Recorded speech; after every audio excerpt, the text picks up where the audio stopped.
चरण नित से दुख दर्द भाव के सब मिटे सतगुरु चरण नित से गुरु भक्ति बिन कछुना बने नहीं सकल संतन कही गुरु भक्ति बिन कछुना बने। श्री सद्गुरु महाराज की जय। परमाराध्य सद्गुरु महाराज गुरुदेव महर्षि संतसेवी परमानंद जी महाराज कटिहार शहर के प्रबुद्ध सत्संग प्रेमी महान भाव माता बहनों, मंचस्थ पूज्य महात्मा गण, आज हम लोग पुण्यतिथि पर सत्संग कर रहे हैं। जो तस्वीर मंच पर लगी हुई है वह स्वर्गीय बीना देवी का है। उनकी पुण्यतिथि पर सत्संग करा रहे हैं और हमारे जो शंभू प्रसाद भगत बाबू हैं बड़ी उदारता के साथ, श्रद्धा और भक्ति के साथ इस सत्संग का आयोजन किए हैं। बड़ी अच्छी व्यवस्था है, पंडाल भी सुंदर बनाया गया है, सुव्यवस्थित मंच है, दूर दराज से महात्माओं को भी बुलाया गया है। बड़े शौक से सत्संग कर रहे हैं। तो हम लोग जो पाठ सुन रहे थे प्रभु श्री राम की बातों को, उनके उपदेश को, आदेश को, संदेश को प्रभु श्री राम प्रजागणों को उपदेश कर रहे हैं, बता रहे हैं। बड़े भाग मानुष तन पावा, सुर दुर्लभ सब ग्रंथ ही गावा। मनुष्य का शरीर बड़ा भाग्य से मिला है। ऐसा क्यों कह दिए? इसलिए 1,84 वर्म के पाँव पे अटके आए, अब की पासा ना पड़ी तो फिर 84 गए। हम लोग मनुष्य शरीर के अतिरिक्त शरीरों में थे।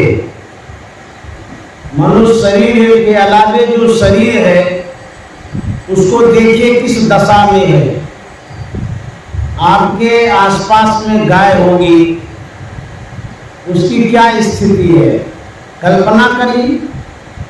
भैंस होगी, घोड़ा होगा, गधा होगा, चिड़िया चुनमुन आदि सब होंगे।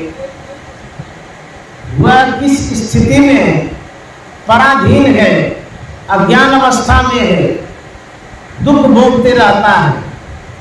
हमारे शरीर में किसी तरह की पीड़ा होती है तो डॉक्टर के पास जाते हैं उपचार के लिए, क्योंकि मानव समाज की यह व्यवस्था है कि घर घर में उपचार का साधन हो गया है। आसपास में मेडिकल है, डॉक्टर रहते हैं, हॉस्पिटल आदि है। इस तरह से हम लोग अपनी व्यवस्था कर लिए हैं।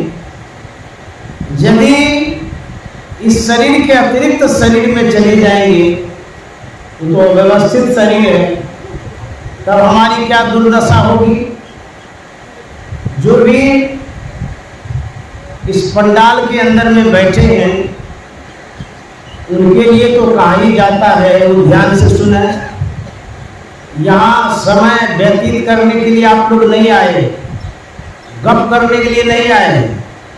मेरे शब्दों पर ध्यान दीजिए, क्योंकि इस कार्यक्रम में बहुत खर्च किया गया है। श्रद्धा से यह सत्संग कराया जा रहा है और अनमोल समय लेकर के आप लोग आए हैं। भगवान श्री राम का उपदेश है, मैं अपनी बात नहीं सुनाने जा रहा हूँ। भगवान श्री राम कहते हैं, कब हुक करी करुणा नर देही, देत ईश बिनु हे तो सनिल। शरीर कैसे मिला है? कहते करुणा के सागर, कृपा के सागर भगवान श्री राम ने करुणा की है, तब जाकर के मनुष्य का शरीर मिला है। कितने दिनों के लिए मिला? उंगली पर जोड़ करके देखिए तो कितने दिन तक आप रहेंगे संसार में। सामान की रजिस्ट्री होती है, हेत की रजिस्ट्री होती है, आपकी आयु की रजिस्ट्री है, कोई गारंटी है? आप कितने दिनों तक रहेंगे कोई निश्चित नहीं। पल में परलय होएगा, बहुरी करेगा कब? एक पल में परलय हो जाएगा, आंख बंद हो जाएगी, सांस निकल जाएगी और आपका राम नाम सत्य हो जाएगा। उसके बाद क्या होगा? कहते हैं पांव पलक की सुनी नहीं, करे काल की साज, काल अचानक मारसी जो तीतर को बाज। सूरदास जी महाराज कहते हैं मरने के बाद क्या होगा? जा दिन मन पंछी उड़ जई है, जा दिन मन पंछी उड़ जई है, ता दिन तेरे तन तरवर के सबे बात झर जई है, जा दिन मन पंछी उड़ जई है। जिस दिन मन रूपी पंछी उड़ जाएगा, सांस जब निकल जाएगी, कहते हैं परिवार वाले, कुटुंब वाले, समाज वाले आपका सम्मान नहीं करेंगे, आपको नहीं रखेंगे। क्या करेंगे? घर के कहत सवेरे कारो, ये दुर्दशा होगी। घर वाले क्या कहेंगे? इसको जल्दी निकालो। क्यों? वही तो संबंधी है, वही कुटुंब है, परिवार है, वही बीवी है, बच्चा है, अकाता सवेरे निकालो। आखिर क्या हो गया?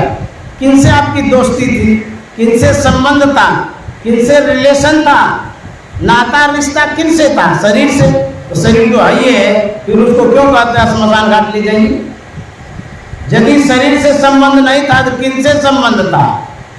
जीवन से। जीवन को तो पहचाने ही नहीं, जीवन को आपने जाने ही नहीं, पता लगाए थे कि इनका जीवन कैसा है और शरीर कैसा है। सब दिन तो शरीर को देखे, शरीर से ही संबंध जोड़ करके रखे। तो जो शरीर है उसकी दशा यही होगी, दुर्दशा यही होगी। घर के कहत सवेरे काढ़ो, भूत होए घर गए। सूरदास जी महाराज कहते हैं जल्दी इसको निकाले, नहीं भूत हो जाएगा। वही परिवार जिनके साथ वर्षों बिताए वो भूत बन जाएगा और भूत बन करके आप ही को सताएगा। कैसी दोस्ती आपकी है? कैसा संबंध आपका है? आपका दोस्त भूत बन जाए, आप ही को सतावे, बड़ी पीड़ा होगी, वेदना होगी, दुख होगा, कष्ट होगा। हमारा दोस्त, यार, मित्र, पति, पत्नी हमारा ही दुश्मन हो गया, होगा ही दुश्मन। क्यों? उनके अंदर में ज्ञान नहीं है, सत्संग नहीं किया है, ध्यान नहीं किया है, अपने जीवन को परिवर्तित नहीं किया है, बदलाव नहीं लाया है, इसलिए वो भूत हो जाएगा। मानव बनने का तो कोई काम ही नहीं किया, सब दिन खाना पीना सो जाना सब काम है, पशु समाना जी। जब पशु वृत्ति वाला सब दिन काम करेंगे तो बनेंगे क्या? भूत पिचासी तो बनेंगे। अब कहते हैं सत्संग सुनिए तो मन इधर उधर भागता है, कहीं से कहीं ख्याल चला जाता है। मन में होता होगा बाबा लोगों का यही काम है, आते हैं अपना भाषण देते हैं, अपना चले जाते हैं। सब दिन तो एक ही बात को आते रहते हैं, कितना सुनेंगे। आप जब कपड़ा धोते हैं पाउडर से, सरफ साबुन से, तो मैल निकलती है। उसी तरह से जब आप सत्संग सुनते हैं, सत्संग करते हैं, आपके जन्मों जन्म का जो कुकर्म का मैल है वो धुलता है। यदि मैल धो करके नहीं जाइएगा तब क्या होगा? मैली चादर ओढ़ के कैसे द्वार तुम्हारे जाऊं, मैली चादर ओढ़ के कैसे। ये कौन चादर है? जो घर में शरीर पर ओढ़ते वो चादर है? उन्हीं रेशमी कमल वाला? नहीं नहीं, कर्म रूपी चादर। जो आप कर्म करते हैं सुबह से शाम तक, उन्हीं कर्मों के विषय में कहते हैं। यदि आपने जीवन भर अपकर्म किया, अनर्थ किया, अन्याय किया, कुकर्म किया, यही मैली चादर। इस कर्म रूपी चादर को ओढ़ करके कहाँ जाएंगे आप? परमात्मा के पास। मुंह दिखाने लायक नहीं रहेंगे, वहां से धकेल दिया जाएगा, नरक में भेज दिया जाएगा। गरीबदास जी महाराज ने कहा है, एकाएक सभी को जाना है कचहरिया, मेरी मोर चदरिया नाम। एकाएक सभी को जाना है कचहरिया, मेरी मोर चदरिया नाम। गरीबदास जी महाराज कहते हैं, सबको बारी बारी से कचहरी जाना होगा। कौन सा कचहरी? कटिहार की कचहरी? नहीं, अरे वो कचहरी जहाँ सत्य असत्य का निर्णय होता है, यमराज के दरबार में, परमात्मा के दरबार में। यदि आप अच्छा कर्म करके जाएंगे तो परमात्मा के कचहरी में जाएंगे, यदि बुरा कर्म करके जाएंगे तो यमराज के कचहरी में जाएंगे। और यमराज के कचहरी में क्या सजा मिलेगी? मुंगरी न मार के तो ही सुधार, मुंगरा से मारेंगे यमराज। वहां इसी तरह से आपका सम्मान होगा। चोरी डकैती करके जब पुलिस के हाथ में चोट लगता है, उसका क्या स्वागत करता है? फूल चढ़ाता है, लाख जूता दे करके, डंडा मार करके जेल में ले जाता है। ऐसे ही स्वागत होता है उसका। गाली गलौज दे दे करके जेल में घुसा देता है। जाना तो होगा। ऐसा कर्म करेंगे तो वैसे लतिया करके जाएंगे, अच्छा कर्म करेंगे तो स्वागत से ले जाएगा। भागलपुर में जो सेंट्रल जेल है, कुप्पा घाट के करीब में है। जब महर्षि संतसेवी जी महाराज थे, उनकी सेवा में मैं था। उन दिनों सेंट्रल जेल से कोई व्यक्ति आया कुप्पा घाट। उन्होंने आग्रह किया गुरुदेव से, एक महात्मा को दीजिए, सेंट्रल जेल के अंदर में सत्संग कराऊंगा। संजोग से गुरुदेव ने मुझे ही भेजा था, कहा कि जाइए अंदर में सत्संग कर दीजिएगा। जब मैं गया, बड़ा सत्कार सम्मान के साथ ले गया। जाते ही गेट खोल दिया, भीतर गया, जय जयकार करने लगा, सब कोई प्रणाम करने लगा। कैदी तो प्रणाम कर ही रहे थे, जो जेल के अधिकारी थे वो भी प्रणाम कर रहे थे। वहाँ गया, सब कैदी पैर धोने लगे, प्रणाम करने लगे, बड़े अच्छे ढंग से बिठाए और सत्संग सुना।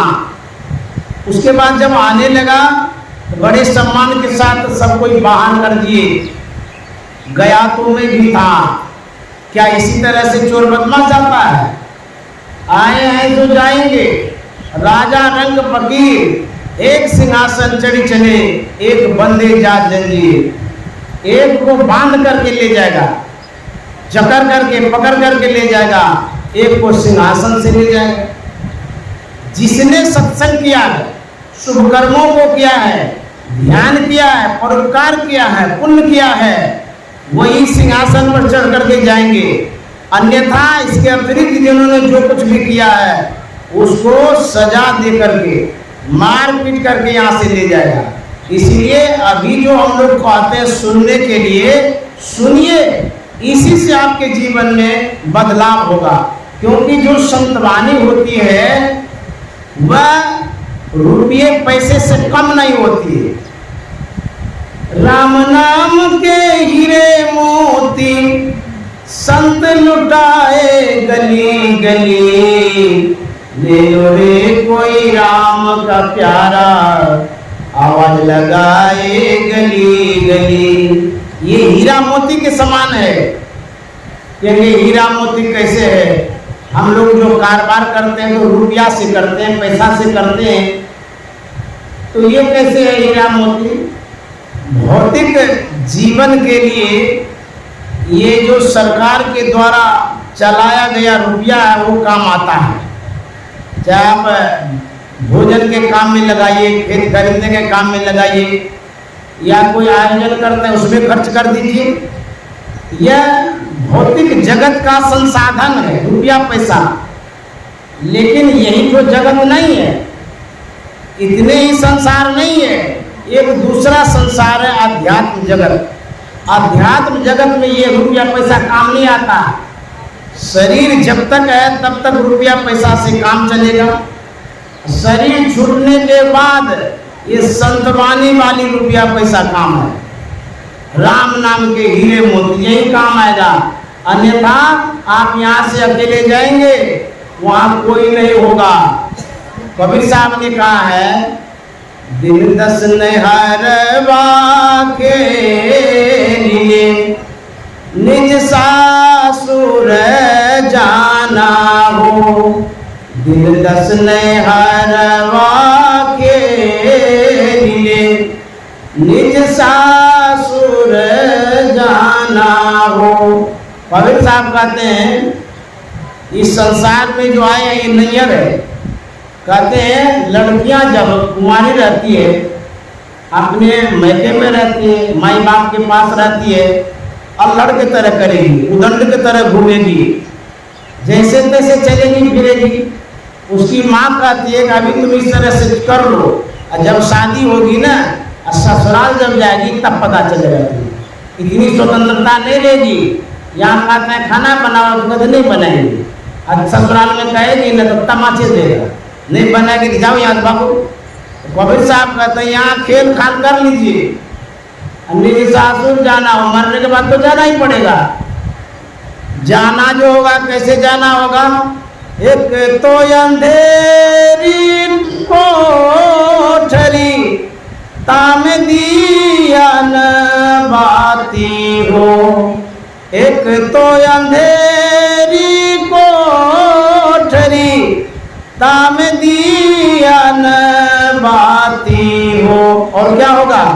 भैया पकड़ी जम ले चले, कोई संग न साथी हो।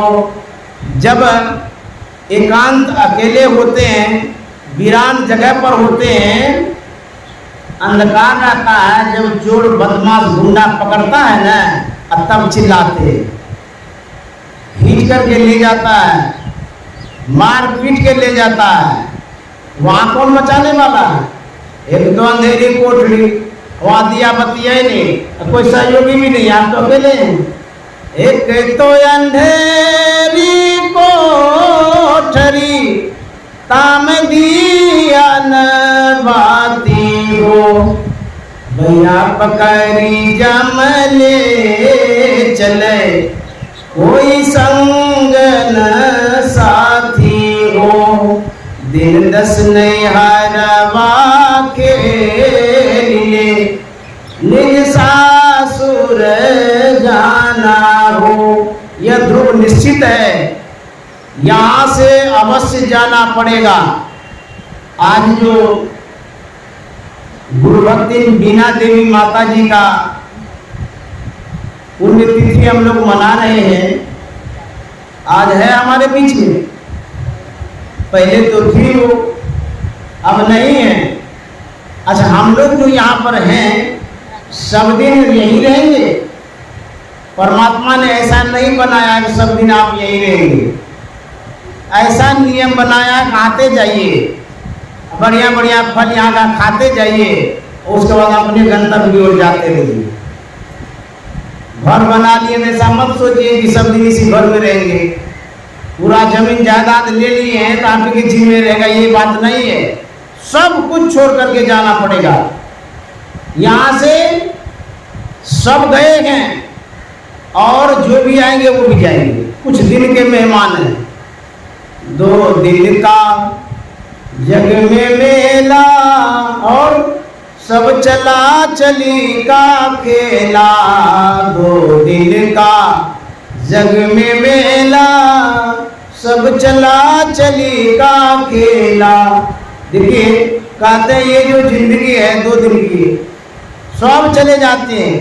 कोई चला गया कोई जावे, कोई चला गया कोई जावे, कोई गठरी बांध सिधावे, और कोई खड़ा तैयार अकेला। सब चला चली का खेला, कोई खड़ा तैयार अकेला सब चला चली का खेला, 2 दिन का जग में मेला सब चला चली का खेला। संत महात्मा अनुभव की बात कहते। हमारे गुरु महाराज ने भी अपने अनुभव में कहा है ऑल मैन मस्ट डाई। इसका मतलब ऑल मैंने सभी, मैंने आदमी, मस्ट मैंने अवश्य, डाई मैंने मर जाना। एक दिन सभी मनुष्य अवश्य मरेंगे। ये गुरु महाराज ने पढ़ा था अंग्रेजी में। हम लोग भी मरेंगे, लेकिन हम लोगों को मरने का डर नहीं है। जिनको हम जला करके आ गए वह भी याद नहीं रहता है, तुरंत बात को भूल जाते हैं। हम लोग मरेंगे यह डर नहीं है। एक बार यक्ष ने युधिष्ठिर जी से पूछा था कि आश्चर्यम। वैसे महाभारत में बहुत लंबा संवाद है यक्ष युधिष्ठिर का, लेकिन यह भी एक बात पूछा गया था युधिष्ठिर से कि इस संसार में सबसे बड़ा आश्चर्य क्या है।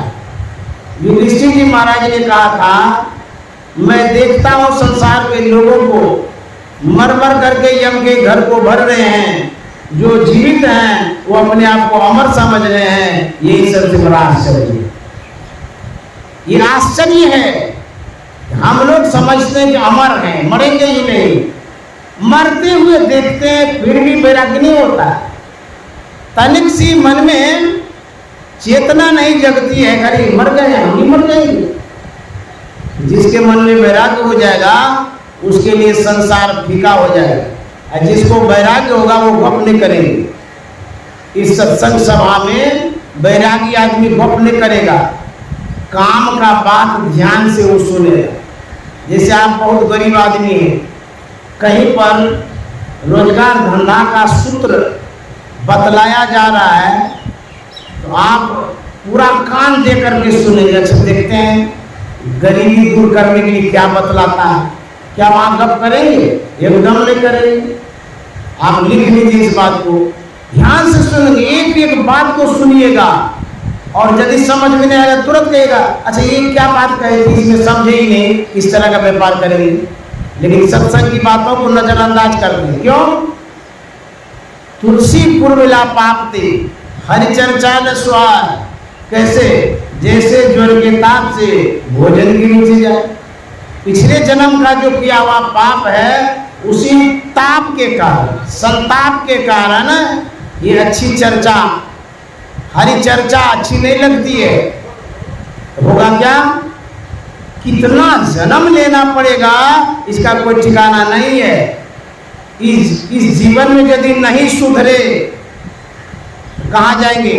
मनुष्य शरीर के अतिरिक्त पशु पक्षी कृमि आदि योनिन मैं भार में हूँ बहु बार हो नरता नया भई कृपा कर दीनो अब प्रभु करो कुवार हो अपनी भगतिया सतगुरु संग मोहे कृपा करी देहो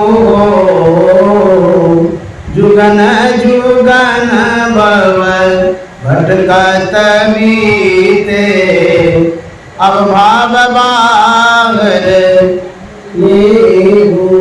गुरु महाराज कितनी करुणा भरी शब्दों में कहते हैं, कितनी करुणा है। और गुरु महाराज पुकार रहे हैं, मांग रहे हैं कि पशु योनि में गए, पक्षी योनि में गए, गीदड़ बने, चिड़िया बने, इन योनियों में जाकर के बड़ा दुख भोगना पड़ा। हे गुरुदेव आप अपनी भक्ति दीजिए ताकि इसी जन्म में अपना उद्धार कर लें। देखिए मांगते हैं गुरु महाराज और हम आप बेखबर हैं। कबीर साहब ने बड़ा अच्छा कहा है, सुखिया सब संसार। देखिए इतना बढ़िया कहा, सुखिया सब संसार। पूछा गया किस मायने में? इस मायने में खावे और सोवे, कोई गम है, कोई फिक्र है, कोई चिंता है, खाता है, सोता है, घुलटता रहता है। इसीलिए कहते हैं संसार के लोग अपने आप को सुखी मानते हैं। सुखिया सब संसार, खावे और सोवे हो, दुखिया दास कबीर, क्यों गावे और रोवे हो। अरे दुखी तो संत महात्मा हैं, वो सोचते हैं इस आवागमन में पड़ जाएंगे, इतना कष्ट होगा। मीराबाई रात दिन रोती थी, रोते रोते आंचल भीग जाता था। किस लिए रोती थी? धन के लिए, परिवार के लिए, संपत्ति के लिए, बेटा बेटी के लिए नहीं, प्रभु भक्ति के लिए, उपासना में उपलब्धि हो, परमात्मा की प्राप्ति हो, इसलिए वो रोती थी। मीराबाई से पूछा गया, भाई आपने अपने मन को जो मनाया, ईश्वर भक्ति में जो लगाया, आपका मन प्रभु प्रेम में जो लगा, कैसे लग गया? मीराबाई उत्तर देती है, वो कहती है मीरा मन मानी। कैसे मानी? जब सूरत सैन आसमानी। मीराबाई कहती है मेरा मन कैसे माना? जब मैंने मन को अंतर्मुख किया, लक्ष्य में लगाया, प्रयास किया, निरंतर प्रयास करते रहा, जब अंतराकाश में ले गया, ऊंचाई पर ले गया मन को, तब ये माना। ऐसे नहीं कि खाते रहो, सोते रहो, हलवा पूरी रसगुल्ला को खाओ और उसके बाद मुलाम सैया पर सो, मन मान जाएगा, ये कभी नहीं माने। हंस हंस कंत न पाया, जिन पाया तिन रो। जिसको भी परमात्मा की प्राप्ति हुई है, बहुत रोना पड़ा। तुलसी साहब जंगल में रह करके अभ्यास करते थे, सूखी रोटी खाते थे, ध्यान करते थे, रात दिन ये कर दिए थे। वहां न कोई घर था, न मकान, कुछ भी नहीं, जंगल में रहते थे। कितना कष्ट होता होगा, तब उनको ईश्वर की प्राप्ति हुई। बाबा देवी साहब बहुत ध्यान करते थे। कितना ध्यान करते थे? इतना ध्यान करते थे, ध्यान करते करते उनके चूतर में ठेला हो गया था। अब मुझे तो हम लोगों को तो फुंसी भी नहीं हुई। और बाबा देवी साहब ने कहा था गुरु महाराज से, लाला मैंने जिस आसनी पर ध्यान दिया, आसनी घिस गई। हम लोगों का तो गमछा भी नहीं घिसता, और उनकी आसनी घिस गई थी। इतना निरंतर अभ्यास करने वाले ही तो परमात्मा को प्राप्त करेंगे। और बाबा देवी साहब बहुत सत्संग करते थे। तो सत्संग में जब लगे रहेंगे, आपके अंदर में जब वैराग्य होगा, तब जाकर के आपको कुछ उपलब्ध होगा। वैराग्य युक्त अभ्यास हो, निराश क्या करे, गुरु हरि चरण में प्रीति हो। युग काल क्या करे, कछुए की दृष्टि दृष्टि हो। कहते हैं अभ्यास जो करते हैं उसके साथ वैराग्य होना चाहिए। वैराग्य का मतलब ये होता है, जिन वस्तुओं का उपयोग आप करते हैं उनमें आसक्ति नहीं होनी चाहिए। यदि उसी के प्रति आसक्ति होगी तो परमात्मा के प्रति, भजन के प्रति आसक्ति नहीं होगी। और जब भजन के प्रति लगाव ही नहीं होगा, फिर वैराग्य कहाँ से होगा? जिसके बेटा के प्रति लगाव है, बेटा में आसक्ति है। धन के प्रति लगाव है तो धन में आसक्ति है। तो जिनमें आसक्ति रहेगी वहाँ आपका मन बसा हुआ रहता है। जन आशा तय बासा साधो, मन का यही तमाशा। आपकी सूरत, आपका ख्याल, आपका मन जहाँ लगा रहेगा वही आपको जाना पड़ेगा। जड़ भरत के विषय में सुने होंगे, हिरण के बच्चों में ख्याल चला गया था, पालन पोषण करता था, मरने के समय वो सोचने लगा अब तो हम जा रहे हैं संसार से, इसका देखभाल कौन करेगा, हम ही तो देखते सुनते थे, ये भी मर जाएगा, पता नहीं क्या होगा।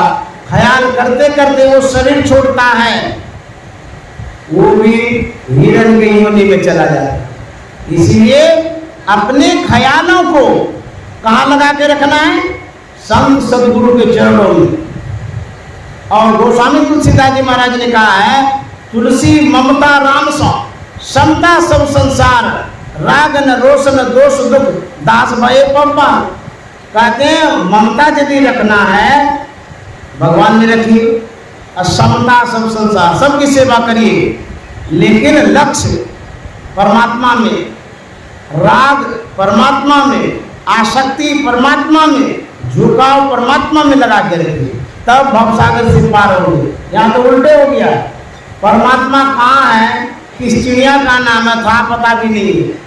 अब कहेंगे सत्संग सुनने के लिए, उसमें भी कान इधर उधर देते रहेंगे, ध्यान उधर देते रहेंगे, कैसे बेड़ा पार होगा? कम से कम सुनिएगा तब न वैराग्य होगा, तब न ध्यानाभ्यास करिएगा। अब सुनिएगा ही नहीं, ध्यान उधर दीजिएगा तो कैसे काम चलेगा? एक बूढ़ी थी, वो सत्संग में आई, महात्मा जी प्रवचन कर रहे थे, वो बूढ़ी रोने लगी। महात्मा प्रवचन करते जा रहे हैं, वो रोती जा रही है। होते होते जब प्रवचन पूरा हो गया, महात्मा जी के मन में होता कि इनसे पूछा कि रो क्यों रही थी, कोई श्रोता तो नहीं रोते, इसका मतलब है इसके अंदर में कोई संस्कार है, कुछ अच्छी बात इन्होंने सुन ली, इसीलिए इसके मन में वो बात बैठ गई, इसलिए रो रही है। पूछते हैं कि माता जी बताइए आप रो क्यों रही थी? बूढ़ी कहती है कि बाबा क्या कहेंगे, मेरे पास एक पाठा था, अचानक वो मर गया, अब बेचते तो बहुत दाम मिलता, आपके सत्संग में जो आए, आपका प्रवचन जब सुनने लगे, प्रवचन के क्रम में जो आपकी दाढ़ी हिली, मुझे पटवा याद आ गया, मेरे पटवे की दाढ़ी ऐसी ही, बोले राम राम, तू तो चौपट कर दिया, सबसे बेकार श्रोता तू ही है, हम तो सोचे कि तू हमारी बात को सुन रही है और तू पटवा को याद कर रही है। उसी तरह से आप लोग कुछ याद मत करिएगा, यहाँ पर जो कहते हैं वही सुनिएगा, अब पटवा याद करिएगा तो वहीं चले जाइएगा। तो कहते हैं जहाँ साता बासा साधो मन का यही तमाशा। हमारे गुरु महाराज ने बड़ा अच्छा कहा है, सुबह शाम दोपहर 3 बार अपने ख्यालों को सत्संग में लगा के रखिए, ध्यान में लगा के रखिए, उसके बाद जो संसार का काम है सो करिए। यदि आप सत्संग ध्यान में ख्याल नहीं लगाते हैं, जीवन पर्यंत खाली घर गृहस्थी में लगा के रखते हैं, तो गुरु महाराज कहते हैं जैसे दिन भर जो काम करते हैं, स्वप्ना में भी कभी कभी वैसा देखा जाता है। स्वप्ना जाते हैं कि हम घर में ये काम कर रहे हैं, वो काम कर रहे हैं, किसी को खिला पिला रहे हैं। तो गुरु महाराज कहते हैं जीवन भर आप घर गृहस्थी का काम करिएगा, अब मरने के समय सदगुरु याद आवेंगे, कैसे होगा? जिसमें मन को लगाए वो याद आएगा। इसी तरह से मन को समय बांट बांट करके सत्संग ज्ञान में भी लगाइए, ताकि मरने के समय सदगुरु महाराज याद आवे, नहीं तो जो याद आएगा वहीं जाना पड़ेगा।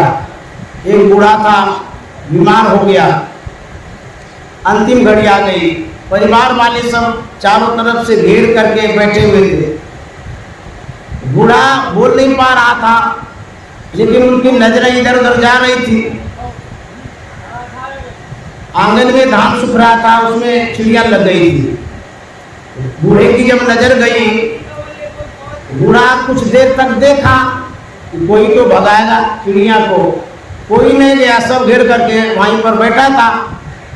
बूढ़ा बोल नहीं रहा था, धान के तरफ इशारा खूब जोर से हाथ करके करते हैं, ऐसे इशारे से कहा तक देखो वहाँ चिड़िया धान खा रहे, तुम्हारा मुंह ताकता है, जाओ चिड़िया को भगाने के लिए।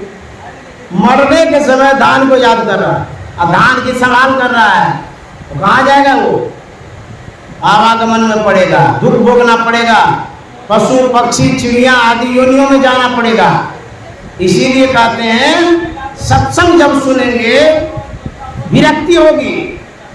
हमारे जगत गुरु शंकराचार्य जी महाराज ने कहा सत्संगत्वे निसंगत्वम, निसंगत्वे निर्मोहत्वम, निर्मोहत्वे निश्चलितत्वम, सत्संगति से हो जाता नर विषयों से निसंग, होता है सत्संग से। और सत्संग में मजे लेने लगा तो निसंग कैसे होगा? तो फिर पड़े रहिए, आप आगमन दुख भोगते रहिए। इसीलिए सत्संग सुनिए, मन में बातें बैठेगी तो ध्यान भजन करिएगा। एक बार एक व्यक्ति कबीर साहब के कुटिया पर पहुंचे, उनसे मिले, लेकिन देखते हैं कि कबीर साहब तो है नहीं, निराश हो गए, लौट रहे थे। किसी व्यक्ति की नजर पड़ गई, वो पूछते हैं कि आप कहाँ गए थे, कहाँ जा रहे हैं? बोले हम तो जा रहे थे कबीर साहब से मिलने के लिए, लेकिन कुटिया में तो वो है नहीं और हम अब घर की ओर लौट रहे हैं। उन्होंने कहा, अरे रे काहे निराश हो रहे हैं?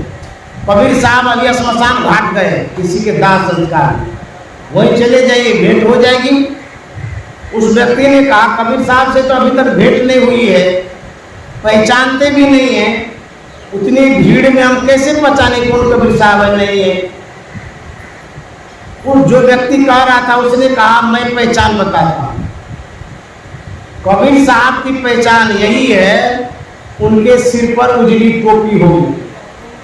जिनके सिर पर उजली टोपी होगी आप पहचान जाइएगा, वही कबीर साहब। हाँ तब तो ठीक है। तो गए श्मशान घाट, बड़ी भीड़ थी। वहाँ जैसे पहुँचे तो इन्होंने देखा कि जितने व्यक्ति वहाँ आए हैं सबके सिर पर उजली टोपी है। तो गजब कहानी हो, बोल रहे थे कि जिनके सिर पर उजली टोपी होगी वही कबीर साहब होंगे।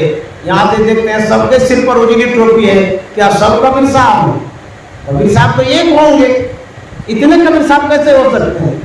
फिर मन में हुआ, अच्छा ठीक है, थोड़ी देर इंतजार कर लेते हैं, वेट कर लेते हैं। जब दाह संस्कार की प्रक्रिया पूरी हो जाएगी, सब लौटने लगेंगे तो उस समय पूछ लेंगे इसमें से कबीर साहब कौन है।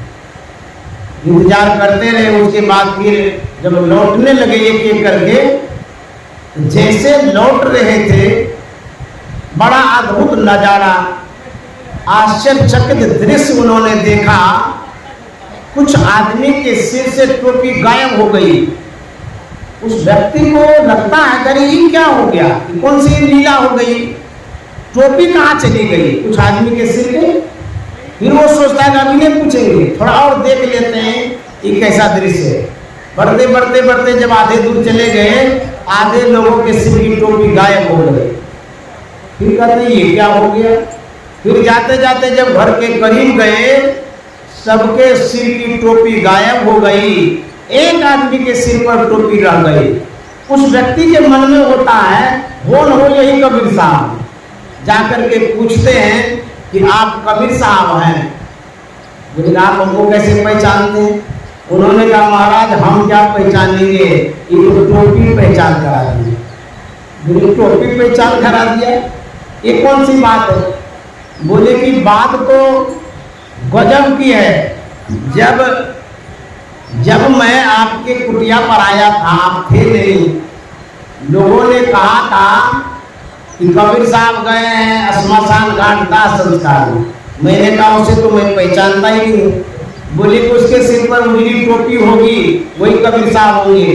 जब मैं श्मशान घाट गया, बड़ी विचित्र बात, वहां तो सबके सिर पर उजली टोपी देखे, लेकिन घर आते आते सबकी टोपी गायब हो गई, आपके सिर पर टोपी रह गई। इसीलिए मैंने पहचान लिया कि आप ही कबीर साहब होंगे। तो कबीर साहब कहते हैं कि क्या बात है सो बतलाइए। बोले महाराज बात तो बहुत कुछ थी, बहुत जिज्ञासाएं थी, लेकिन खैर उनको तो छोड़ ही दीजिए, एक बात सुलझा दीजिए, एक टोपी की क्या कहानी होती? टोपी सबके सिर पर थी, कहाँ चली गई? आप ही के सिर पर रह गई, कौन सी टोपी है? तो कबीर साहब ने कहा यह जो टोपी है बैरागी की टोपी है। जब जलते लाश को देखते हैं तो मन में वैराग्य होता है, अरे इतनी बड़ी आदमी थे, सेठ थे, साहूकार थे, सब धन संपत्ति छोड़ करके मर गए और देखिए आग में राख हो रहे हैं। उस समय मन में वैराग्य होता है, हम लोग ऐसे मरेंगे, छाने में वैराग्य होता है। सोचते हैं ये धन क्या है, परिवार क्या है, सब छूट जाता है। देखिए बेचारा कितना बड़ा आदमी, देखिए सब चीज छोड़ करके स्मशान घाट में जल रहे। उस समय वैराग्य होता है, लेकिन विडंबना यही है वो वैराग्य थोड़े देर के लिए होता है। देखते तो हैं जल रहा आदमी, और जैसे वो घर के ओर लौटते हैं वो वैराग्य स्मशान घाट में वहीं जल जाता है। उनका घर लौटते समय क्या कहते हैं, कैसा कारोबार है, बाल बच्चा कैसा है, खेती बाड़ी कैसी है, बोले जला कर आए हैं। वो वैराग्य कहाँ चला गया? अभी देख के आए, जला करके आए हैं, हम भी जलेंगे, उसकी चिंता नहीं है, उसका फिक्र नहीं है कि किस तरह से तैयारी करेंगे, कहाँ जाएंगे, मर करके कहाँ जाएंगे, क्या होगा, इसकी कोई तैयारी नहीं। पुनर्मुसिको बाबा, वही घर गृहस्थी बाल बच्चा हेन चैन शुरू हो जाता है। कबीर साहब कहते हैं जितने लोग होते हैं संसार के, सबका वैराग्य जो है ना वो उतर जाता है घर आते आते। और हमारे सिर पर जो टोपी है, जिस तरह का वैराग्य स्मशान घाट में था, वैसा ही वैराग्य अभी भी है। मेरे मन में तो यही होता है, कब मरेंगे पता नहीं। नश्वरता का भान हो गया, ज्ञान हो गया, पहचान हो गई, इसीलिए मेरे सिर से टोपी कभी नहीं गिरती है। मैं अनासक्ति संसार में रहता हूँ, किसी से लाभ लपेट नहीं रखता हूँ। मेरे मन में होता है कभी कमान कट जाएगा, इसीलिए मैं हर वक्त तैयार रहता हूँ कि किस तरह से इसका फेस करूँगा, मुकाबला करूँगा। जमराज से लड़ने का मुकाबला जो करूँगा, इसकी तैयारी में मैं रहता हूँ। अर्थात भजन करते रहता हूँ, सत्संग करते रहता हूँ, इसीलिए मेरे मन में जो है वैराग्य रहता है। संत महात्मा इस संसार को जीत के जाते हैं, और इस संसार में संसार के लोग आकर के हार गए जाते। यही आप में साधु महात्मा में अंतर है। एक कथा का कि मैं वाणी में विराम दूंगा। एक राजा के राज्य का कानून था, विधान था, नियम था कि 5 साल के लिए मंत्री को नियुक्त किया जाए, और उस मंत्री को 5 साल तक राज्य संचालन के लिए दिया जाए। जब 5 साल पूरा हो जाए तो उसको घनघोर जंगल में दे दीजिए, वो मर जाएगा, हिंसक प्राणी खा के उसको समाप्त कर देंगे। संयोग से उस वर्ष उस मंत्री का जो राज्य पर स्थापित था, समय समाप्त हो गया। अब मंत्री चुनाव का क्या नियम था? राजा का नियम यही था कि प्रातः काल उठते थे ब्रह्म मुहूर्त में, और जो पहली नजर में मिलते थे उन्हीं को मंत्री पद दिया जाता था, चाहे वो कोई भी हो, पढ़ा हो, अनपढ़ हो, गृहस्थी हो, विरक्ति हो, कोई भी हो। तो राजा साहब मंत्री चुनाव के लिए प्रातः काल निकले। तो प्रातः काल तो हम आप उठते नहीं हैं, क्योंकि हम लोग आधुनिक युग के व्यक्ति हैं, डिजिटल इंडिया के आदमी हैं। रात भर खूब पढ़ेंगे और 10-11 बजे तक घुलट के सोएंगे। और जब बीमारी होगी ना, वो जो पढ़ाई में खर्च किए, और नौकरी तो हो गई, और नौकरी का जो पैसा है ना, वो जो घुलट के सोए हैं, बीमारी में देते रहिए जीवन भर डॉक्टर को। हम लोगों का जो ऋषि मुनियों का नियम है भोर में उठने का, मत मानिए उनके बात को, डॉक्टर की मानेंगे। जब पीड़ा होगी, दुख होगा, भोगेंगे, उस समय तो कराएंगे। ये क्या हो गया? भोरे उठने से स्वास्थ्य बढ़िया होता है, संपत्ति भी मिलती है। कैसे देखिए कैसे मिलती है। राजा साहब जा रहे थे, एक महात्मा प्रातः काल प्रस्थान कर गए। महात्मा लोग ठंडा निकलते रहते हैं, वो सोचते हैं कि धूप में जाएंगे परेशानी होगी, तो ठंडे यात्रा कर लेते हैं। तो महात्मा पर नजर गई। राजा साहब सोचते हैं अब की बार इस राज्य का बड़ा सौभाग्य है, क्योंकि महात्मा मिल गए, राज्य शासन को संचालित करेंगे, अच्छे ढंग से करेंगे, इस राज्य का भाग्य खुल जाएगा। महात्मा से कहते हैं कि महात्मन, बड़ा सौभाग्य से आप मिले हैं, मेरे राज दरबार में चलिए। और मैं जिस ख्याल से निकला था मंत्री चयन के लिए, सो आप मिल गए हैं, आप मंत्री पद को सुशोभित करिए। महात्मा कहते क्या बकता है, हम महात्मा महात्मा ध्यानाभ्यास करते हैं, अभ्यास करते हैं, भजन करते हैं, परमात्मा का भजन करते हैं। ये तो संसार के लोगों का पद है, मंत्री पद, जो भी पद है उनको दीजिए, हमको इसकी क्या आवश्यकता है। हम लोग भजनानंदी हैं, इस पद को कोई जरूरत नहीं है। बोले सुनिए महात्मा जी, आपको जरूरत नहीं है, हमको जरूरत है। और हमारे राज्य में आप हैं, हमारा कानून यहाँ चलता है, हमारा नियम है, जो पहली नज़र में मिलेगा उनको ही मंत्री बनाएंगे 5 साल के लिए। अब 5 साल के बाद छुट्टी मिलेगी। और यदि आप बात नहीं मानेंगे, मैं राजा हूँ, मेरा कानून है, मैं आपको अभी फांसी पर लटका दूंगा। आप मरना स्वीकार करते हैं कि 5 बरस तक राज्य करना स्वीकार करते हैं। महात्मा तो डर गए, बोले राम राम, ये घोरे घोरपन जमदूत से पल्ला पड़ गया। हम कहाँ शुभ शुभ जा रहे थे सत्संग करने के लिए, ये तो कहते हैं कि या तो मारिए देंगे, नहीं तो 5 साल दिन राज्य करो। ये तो बंधन है। महात्मा सोचते हैं यदि मर जाएंगे तो ये समाप्त हो जाएंगे, कुछ कर नहीं पाएंगे। 5 साल जिंदा तो रहेंगे। ऐसा करते हैं कि इनका बात मान लेते हैं। महात्मा जी कहते हैं कि 5 साल तक के बाद, बोले उसके बाद तो होता है। बोले क्या होता है? उसके बाद यही होता है कि जो जंगल है उसमें हिंसक प्राणी रहते हैं, उसी जंगल में छोड़ दिया जाता है, उस मंत्री को हिंसक प्राणी खा के समाप्त कर देते हैं। बोले बाप रे बाप, ये तो बड़ी दर्दनाक कहानी है। अब क्या करेंगे? बोले कि 5 साल के लिए आप स्वीकार कर लीजिए, आपके हाथ में स्वतंत्र सत्ता रहेगी, कोई हस्तक्षेप नहीं करेगा, हम भी नहीं करेंगे। 5 साल में जैसा राज्य शासन चलाना चाहे चला सकते हैं। अब मरता क्या नहीं करता, अब कोई उपाय है नहीं, मर जाएंगे तो फिर चले जाएंगे। 5 साल के सोचे जिंदा तो रहेंगे। वे चलिए, तब गए मंत्री पद पर, उनको रख दिया गया। अब महात्मा वाला दिमाग, महात्मा बड़े दिमाग के तेज होते हैं, समझ गए, क्योंकि अपने मन को महीन करके रखते हैं, अपनी सूरत को पतला करके रखते हैं, बुद्धि को तीक्ष्ण करके रखते हैं। देखने में वो जैसा भी लगे, वेशभूषा भले साधारण हो, उनके पास जो ज्ञान होता है वैसा ज्ञान भौतिक वैज्ञानिक के पास भी नहीं होता है। महात्मा जी सोचने लगे, अब क्या करें? स्वतंत्र सत्ता तो मिल गई है, प्रजा हमारी हो गई है, सारी संपत्ति मेरे जिम्मे है, लेकिन 5 साल के लिए वो बुद्धि लगाया, न रहेगी बांस न बाजेगी बांसुरी। वो सोचता है कि 5 साल के बाद जहाँ हमको भेजेगा वो तो जंगल है और उसमें हिंसक प्राणी है, चीता है, बाघ है, भालू है, क्या क्या सब है। ऐसा करते हैं, पहले जंगल को उजाड़ते हैं, वही भेजेगा हमको।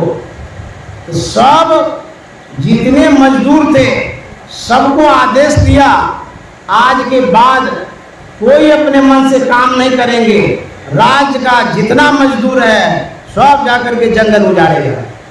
अब आदेश हो गया मंत्री का, कौन नहीं पालन करेगा? उजाड़ते उजाड़ते उजाड़ते 2 साल में सब उजाड़ दिया। जब हो गया, उजड़ा हुआ, तब मिस्त्री को बोला कि जितने राजमिस्त्री हैं सब के सब वहां जाकर के सुंदर भवन बनाओ। होते होते होते 3 साल में सुंदर शहर बसा दिया। जैसे 5 साल हुआ, राजा साहब कहते हैं कि मंत्री जी, महात्मा जी अब जाइए जंगल में। तो महात्मा जी कहते कौन जंगल? बोले हमारे राज्य में जो जंगल है।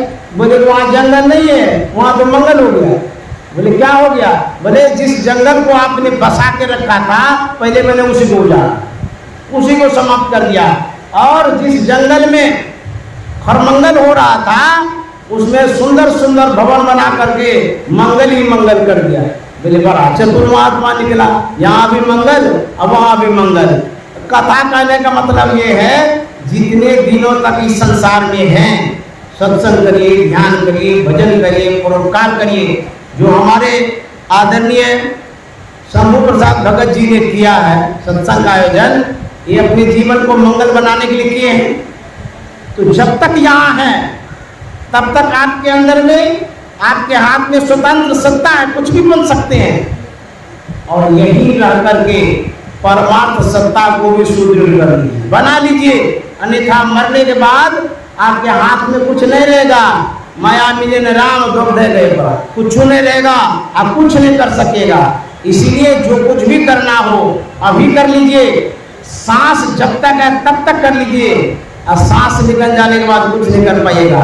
संत महात्मा कहते हैं सांस रहते जीवन रहते भगवत भजन करके अपने जीवन को धन्य कर लीजिए। श्री सद्गुरु महाराज की जय। अंत में दो शब्द स्वर्गीय बीना माता के लिए, जिनकी पुण्यतिथि में हम लोग आयोजित हैं, सत्संग कर रहे हैं, उनके लिए मैं श्रद्धांजलि अर्पित करता हूँ, भावांजलि अर्पित करता हूँ और माता जी को प्रणाम करता हूँ। आप सभी श्रोताओं को भी नमन करते हुए वाणी में विराम। श्री सद्गुरु महाराज की जय।